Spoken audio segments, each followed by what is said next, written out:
साथियों, एक बार फिर से स्वागत है आपका हमारे चैनल बिहारी फनी फैमिली में। साथियों, मैं इस चैनल पर शिक्षा विभाग से जुड़े हुए तमाम खबरों को लाता रहता हूं, तो यदि आपने अभी तक हमारे चैनल को सब्सक्राइब नहीं किया है तो चैनल को सब्सक्राइब कर ले और बेल आइकन को दबा दे ताकि वीडियो का नोटिफिकेशन आपको ससमय प्राप्त होता रहे। साथियों, आज एनआईओएस का सुनवाई होना था, जो कि मैंने आपको पिछले वीडियो में बताया था। एनआईओएस पर आज सुप्रीम कोर्ट का फैसला आना था, तो दोपहर में अचानक से न्यूज निकल के आया था कि सुप्रीम कोर्ट ने एनआईओएस के पक्ष में इसका निर्णय दिया है। किंतु जब शाम में इसका ऑर्डर कॉपी आया तो मामला बिल्कुल उलट था। उलट क्या था? तो यह डिसीजन जो है एनआईओएस के पक्ष में बिल्कुल ही नहीं था। एनआईओएस आज के इस डिसीजन के बाद पीआरटी से, बीपीएससी पीआरटी से ही नहीं बाहर हुई है, उसके पहले भी जो नियुक्ति हुई है पीआरटी 1 और 6 चरण की बहाली, उस पर भी इसका असर पड़ सकता है। तो हम चर्चा करते हैं इसी डिसीजन पर कि क्या डिसीजन दिया है सुप्रीम कोर्ट ने, उसको जरा विस्तृत रूप से समझने की कोशिश करते हैं। तो आप देखेंगे, आप अपने डिस्प्ले पर देख सकते हैं कि कॉपी के 31 पॉइंट पर आप देख सकते हैं कि सुप्रीम कोर्ट ने स्पष्ट रूप से कहा है कि मुझे समझ में नहीं आता है कि पटना हाईकोर्ट ने किस प्रकार से इस तरह का डिसीजन दिया है, जबकि यह डिसीजन कहीं से सही नहीं है। 6 जनवरी को आप लोग को ज्ञात हो कि 6 जनवरी 2023 को पटना हाईकोर्ट ने एनआईओएस के पक्ष में फैसला सुनाया था, तो उसको माननीय सुप्रीम कोर्ट के जरिए जो है उस डिसीजन को खारिज कर दिया गया है, बिल्कुल पूरी तरह से खारिज कर दिया गया है। उतना ही नहीं, पॉइंट नंबर 32 में आप देख सकते हैं कि उन्होंने स्पष्ट रूप से त्रिपुरा हाईकोर्ट के जरिए जो फैसला दिया गया था एनआईओएस के पक्ष में, उसको भी खारिज किया है और उत्तराखंड हाईकोर्ट के फैसले को भी खारिज किया है।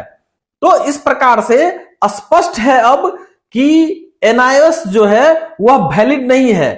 मैं अपने पिछले वीडियो में भी बताया था कि सुप्रीम कोर्ट में जो सुनवाई हुई थी उसमें ऑनरेबल जज महोदय ने क्या कहा था। यदि आपने उस वीडियो को नहीं देखा तो मैं आई बटन पे लगा देता हूं, आप वहां से उस वीडियो को देख सकते हैं।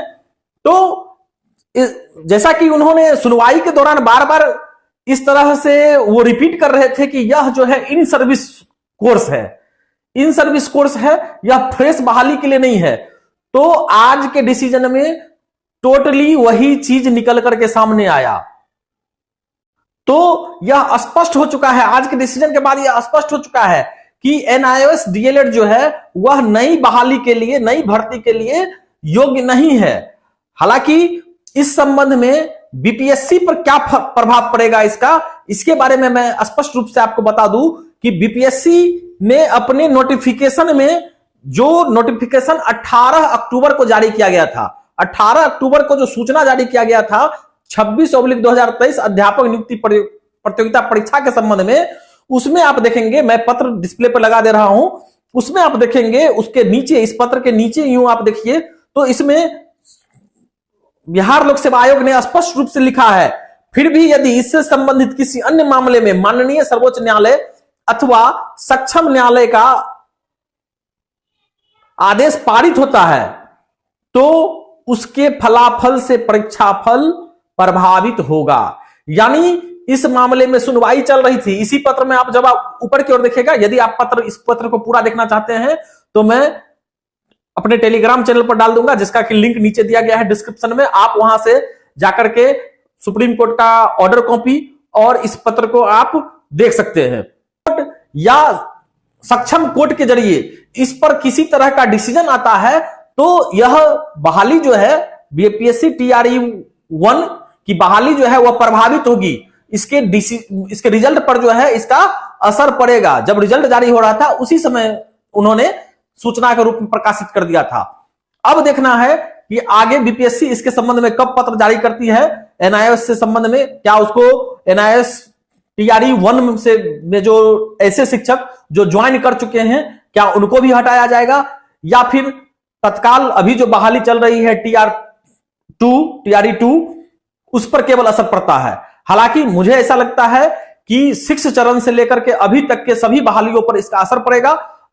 एक चीज तो अब स्पष्ट हो चुका है, अभी जो सेकेंड लिस्ट, सप्लीमेंट्री लिस्ट आने वाला है, उसमें अब स्पष्ट हो गया है कि एनआईओएस वालों का रिजल्ट नहीं आएगा और टीआरई 2 में भी एनआईओएस वाले को शामिल नहीं किया जाएगा, उनका परीक्षा फल नहीं दिया जाएगा।